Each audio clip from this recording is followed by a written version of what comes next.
Let's do a little model building. Don't go away.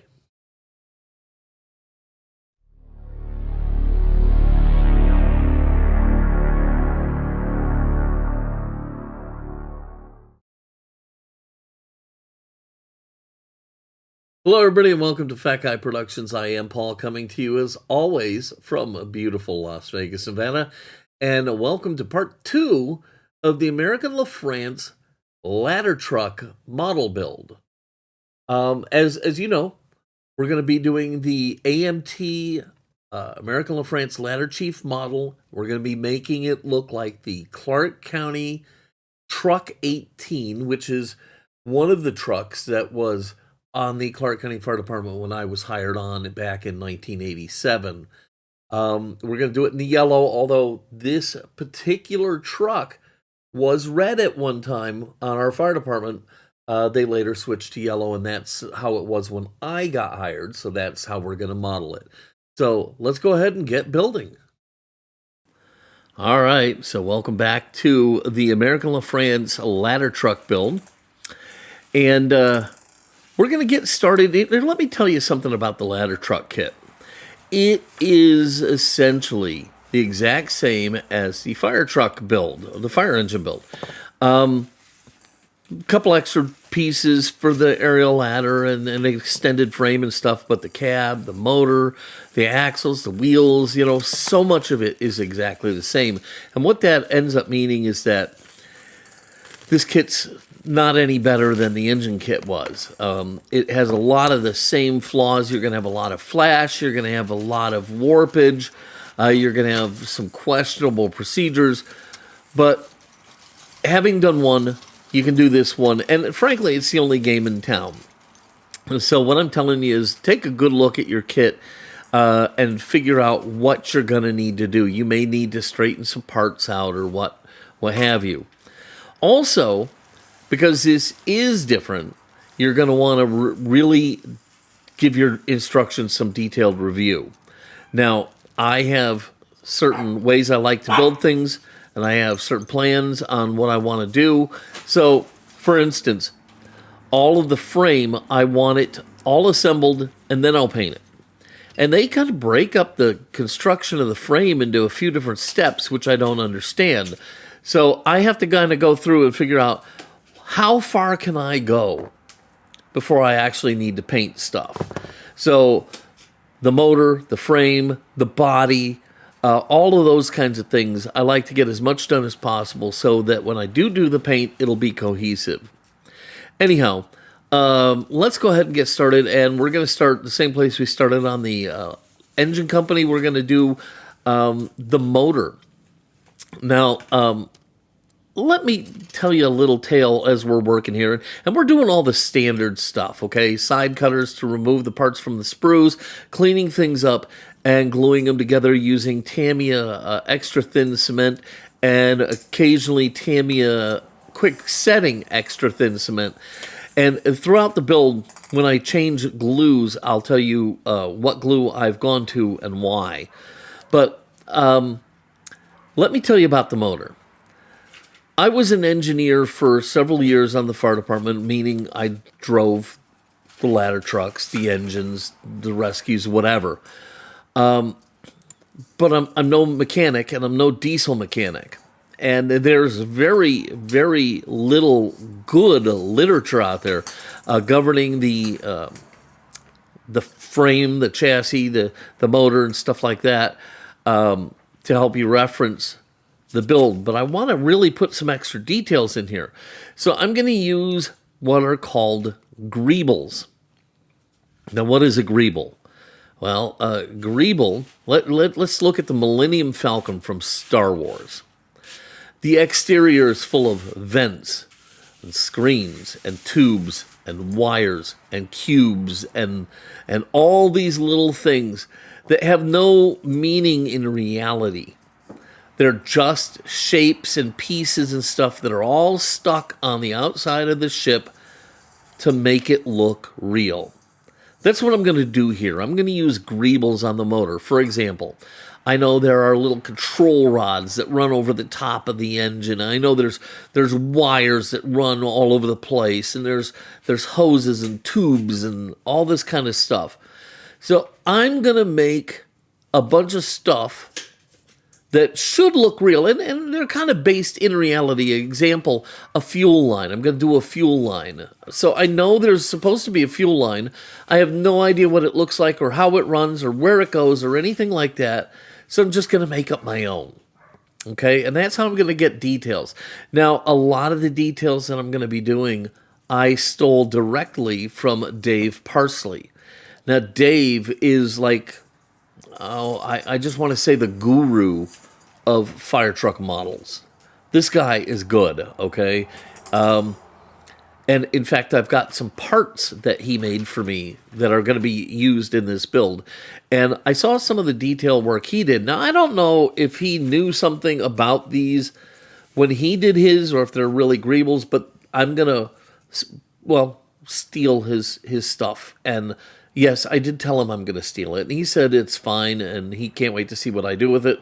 But yeah, so I'm going to steal some of his details that he added to his builds, and we'll go from there. And then, of course, I'm going to do my own things too.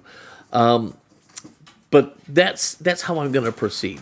So at this juncture, all I'm doing is just getting out all the parts of the model and gluing them together with the Tamiya thin cement. I make sure they're aligned as well as possible because that's going to save me a lot of work in cleaning up the seams.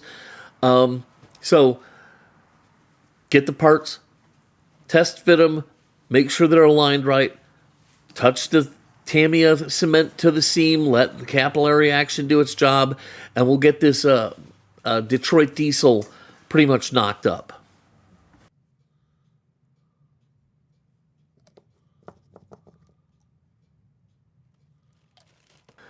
So I got a lot of the basics of the motor built, and now I'm going to go ahead and do a lot of the basics of the frame, okay?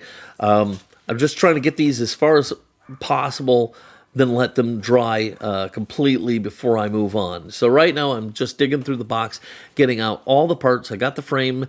I'm going to get all the cross members that you see here in the instructions.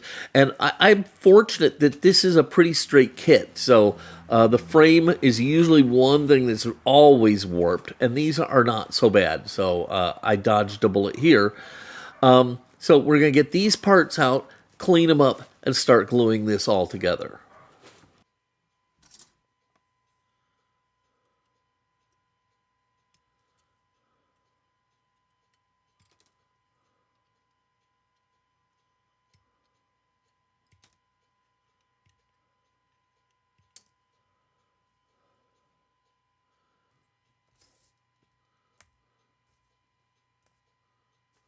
I thought this was a pretty good little idea I had, and I'm just laying out all the cross members on the instruction sheet in the place that they can go, because this way I can visually see that I have all the pieces and they're in the right order, and it's going to make it easier for me to go through and put this frame together. So with all the parts laid out and got them in order, I know what I'm doing, I'm going to clean up the ends of each piece here because I want the frame to fit right, okay? So I don't want like there to be a piece of a sprue there that's going to kind of hold the frame out of position. I want them all to seat properly. So I'm going to clean that up really good, make sure each end is flat before I glue the cross members into the frame rails.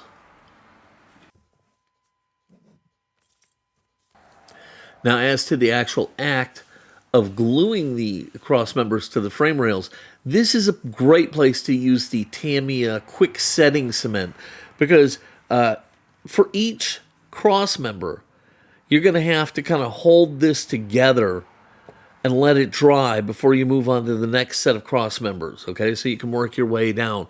This will help you get past any warpage in the frame rails and just make sure that you're getting everything nice and square. So this, you don't want to be stuck sitting here for 10 minutes each time waiting for the glue to dry. So right here I'm going to switch over and use the Tamiya extra thin quick setting cement.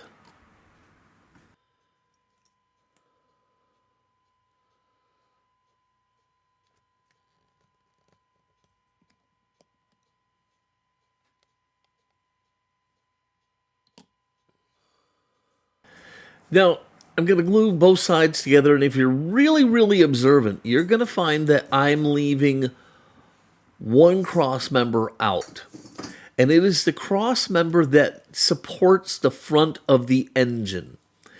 And what I've found is that don't glue that one in. Okay, you can kind of wedge it in later after you kind of close this up. Because so I'm going to put the frame rails together. I'm going to glue the back part together, and when I get to where that cross member is supposed to sit, I'm just going to kind of put it in place, and then glue the member in front of it closed, and that'll hold it all together. But it's going to leave that one a little bit wriggly.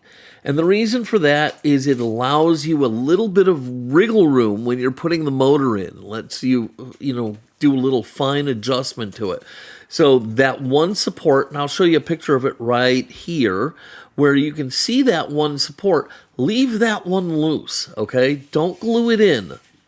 Okay, it's going to get glued in when you put the motor in. You can glue it to the bottom of the motor. You can glue it in into the frame afterwards, but leave it loose, and that'll give you a little bit of room to work with when you're putting the motor in.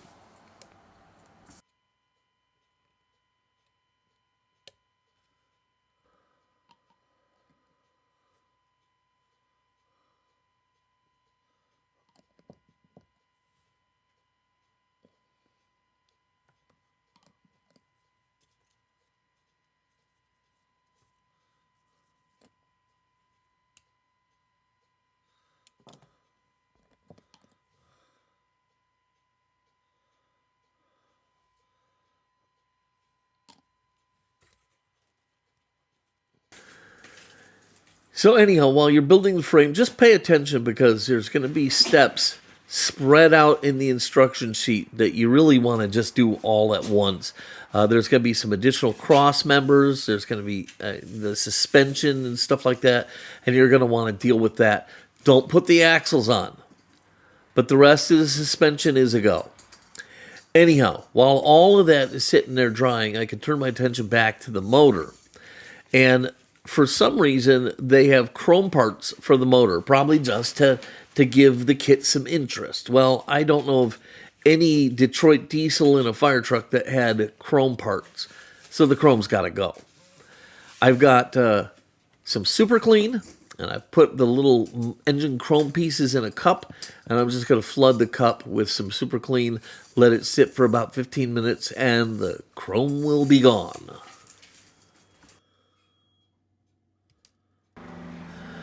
Okay, so while the chrome is soaking away in super clean, I'm going to turn my attention back to the frame. It's kind of dried up, and this is what I was talking about. I want to get all the suspension on there. I want to make sure all the cross members are on there, all the outer supports are on there. I want to make sure all of that is done.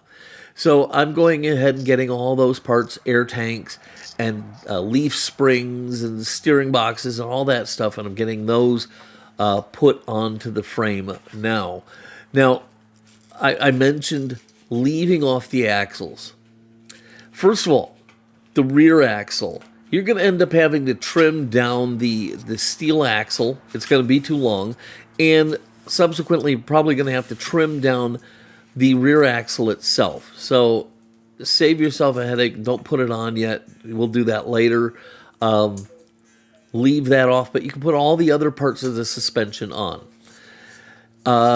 This is also going to be a great opportunity to do some of the detail work. For example, once the fuel tank is in, I'm going to make a fuel line. I'm going to run that. The one thing I'm not going to do yet is I'm going to do some preliminary stuff for the air system. I'm going to put like a big junction block in there that I'm going to scratch build and stuff like that. But what I'm not going to do is I'm not going to run the lines that will go to the air brakes. I'm going to do that later when I do have the axles in place. Because right now I don't know where the stuff has to go, and I just I don't think it's the right time to monkey with it. So I'll deal with that later. So what I'm going to do is I'm going to clean all the parts up, get everything else on the frame that I can, and then we'll go ahead and we'll put some paint on it.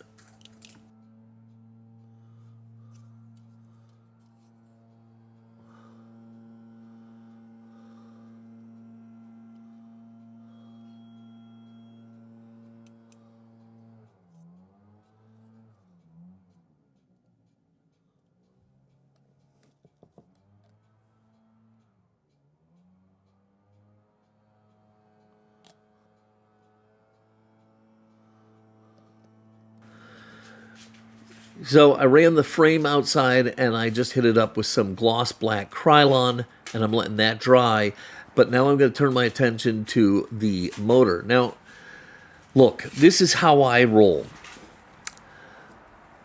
100 out of 100 people who will see my build will not be able to tell me if things are right or wrong. For example, the color of the Detroit diesel motor. It's kind of a bluish green color.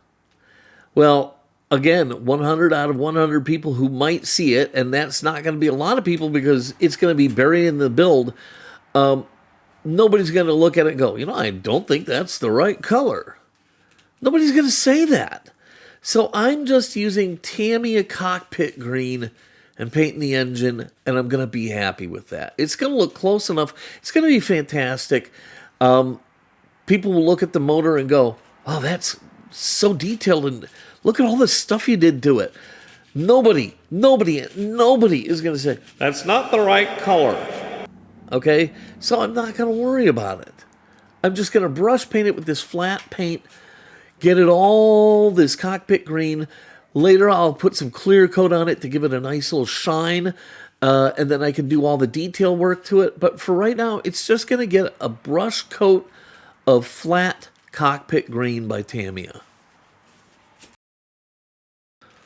Now, with the motor drying and the frame drying, I need to keep busy, and I probably should have done this a long time ago. I am replacing the kit cab with a resin cab from Models by Dave. Later in life, American LaFrance started making these wide cabs, and that's what we had. And so I'm really glad that somebody's actually making this kit. I used it on the American LaFrance fire engine, and I'm going to use it on the truck here. And you'd think, having used it once, I'd be smarter than I am, but no, I'm going to screw up, and I'm going to share that with you a lot, because, I want you to know that you see these videos and you think we're perfect. Well, I can tell you, I'm far from perfect. I'm going to make so many mistakes during this build, it's not even funny. But anyhow, it is what it is. I'm going to share it with you so that hopefully you won't make the same kind of mistakes. So the kit is really nice. It comes with the new fenders, the new glass, the whole new interior, new seats, everything that it needs to convert this kit into a wide cab kit. And that's one of the reasons I tell you, don't put the front axles on, because you're going to have to widen out those wheels. There's going to be some adjustments to make. So one of the first things you need to do is get the fender flares glued on. And because you need to get you need to get some filler in there, and you need to sand it all down, and you need to get it all prepped so that you can start getting it primed and painted. And I'm not painting any of the body stuff until everything is ready to go. So I'm a little jumping the gun here, and this is where it's going to cause me a big problem. Because what I'm going to do is I'm going to glue these fenders on right now. Well, the fenders have a molded-in indent where a little chrome strip goes from the original kit. Well, ours didn't have that.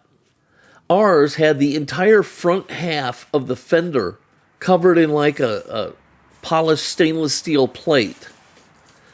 So our fender was flat all the way around.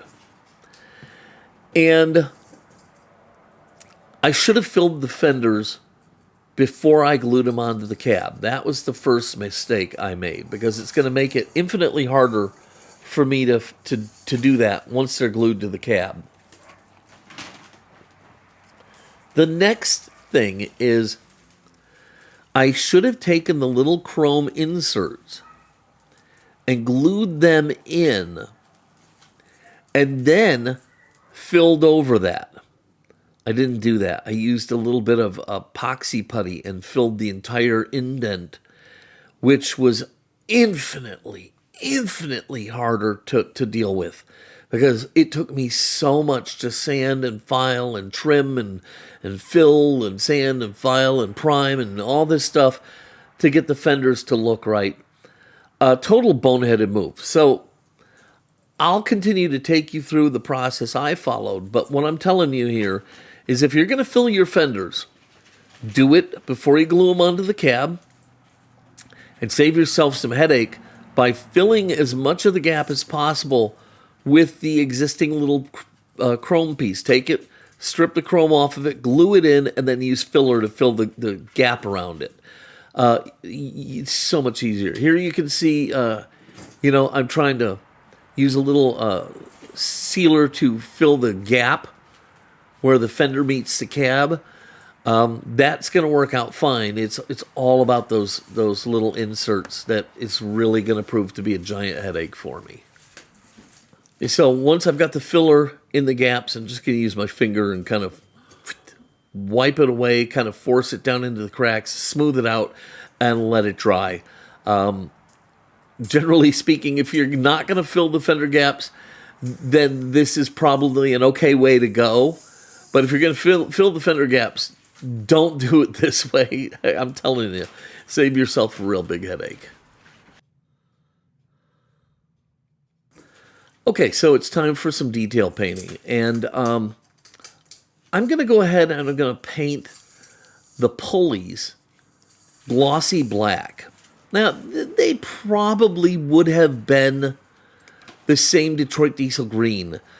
But what I'm shooting for here is a little visual interest. So, I'm taking a little creative license here. I'll paint the pulleys glossy black, then I'll come back and I'll paint the belts flat black.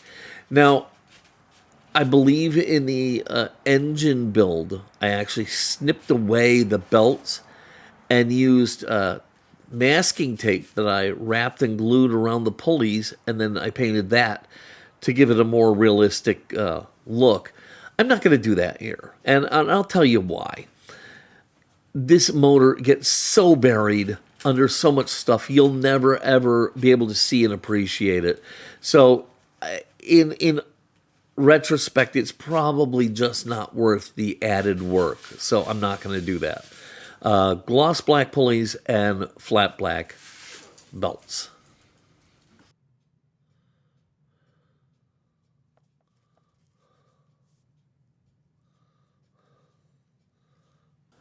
Now, here's something I've gotten really good at, and that's rust. Okay, I'm going to rust up my exhaust manifolds, and I think I really have the formula down pat. What I'm going to do is I'm going to start by painting both manifolds a reddish brown. I'm going to let that dry, and then I'm going to use a little bit of weathering powder adhesive, and I'm going to paint over the top of that, and then I'm going to hit the manifolds with weathering powder track rust. And I'm going to dust those up, and it's going to stick into that adhesive. And if there are little gaps, you're just going to see that reddish brown underneath, and it gives them the dry, rusty, flaky look that you get on like an exhaust manifold. And it's so lifelike and realistic. It really works great, and it's not a lot of work. So, reddish brown paint, covered with track rust weathering powder, and you're good to go, man. I'm telling you.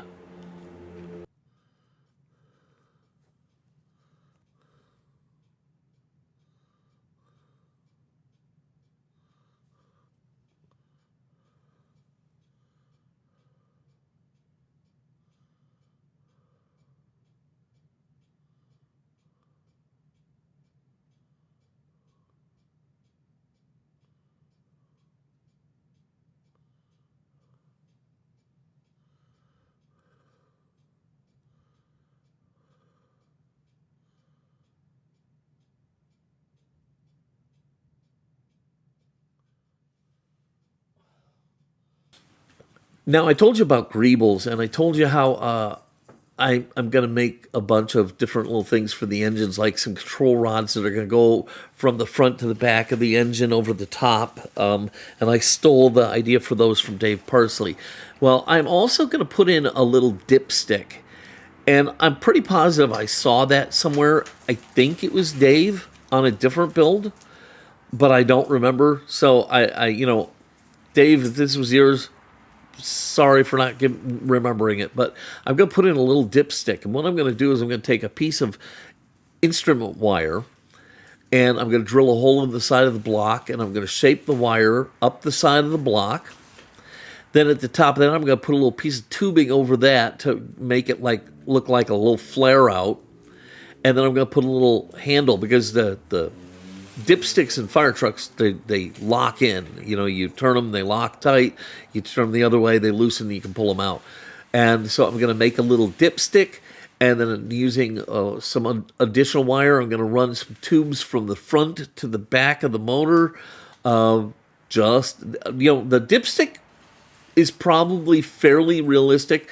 The wires over the top of the motor, I don't know what they are. Maybe throttle linkages. I don't know. It doesn't really matter. I don't know, and nobody who sees it is going to know. So anyhow, that's what I'm doing here. I'm building my own little dipstick using some music wire and tubing.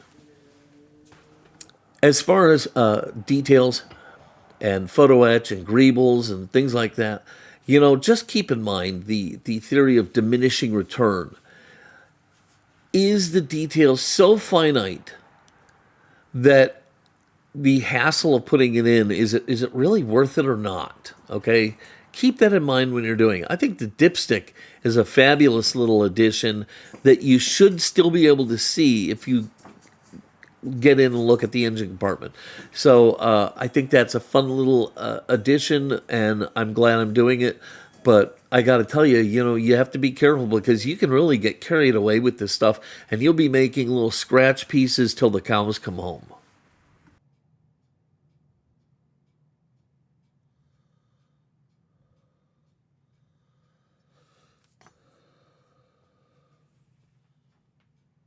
So one of my all-time favorite scratch build pieces is this sanding screen that you can get at the home stores in the drywall section.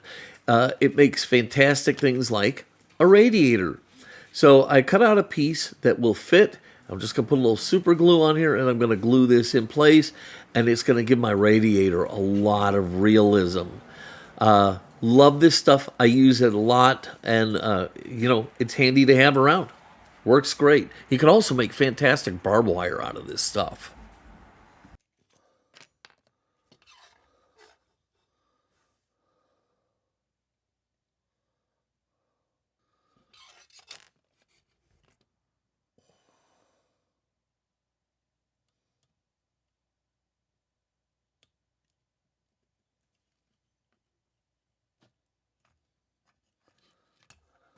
Now I have a fairly thick piece of music wire, and I'm going to make a fuel line.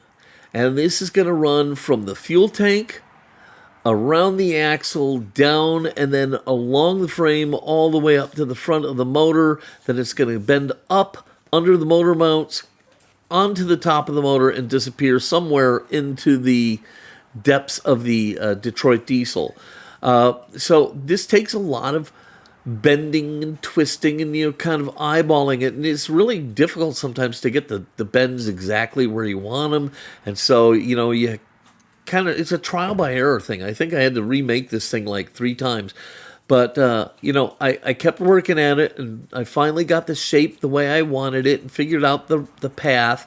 And like I said, this is agreeable, even though it's a real thing, a fuel line. Mine is probably as far from real as possible. In fact, if you ever showed this model to the guy who engineered this fire truck, he'd probably go, "The hell is that?" Anyhow, this is going to be my fuel line. It's just a little added bit of detail. I'm going to get it all bent into shape and then super glued into the frame so that when I put the motor in, I can marry the two together.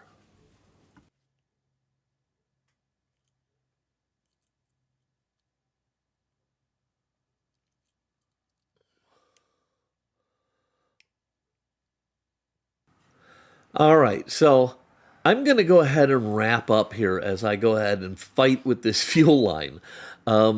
get that in there, and I'm gonna probably do a few more little detail things while you're gone. But there you have it. We're really well underway. We've got the frame going. It's looking fantastic.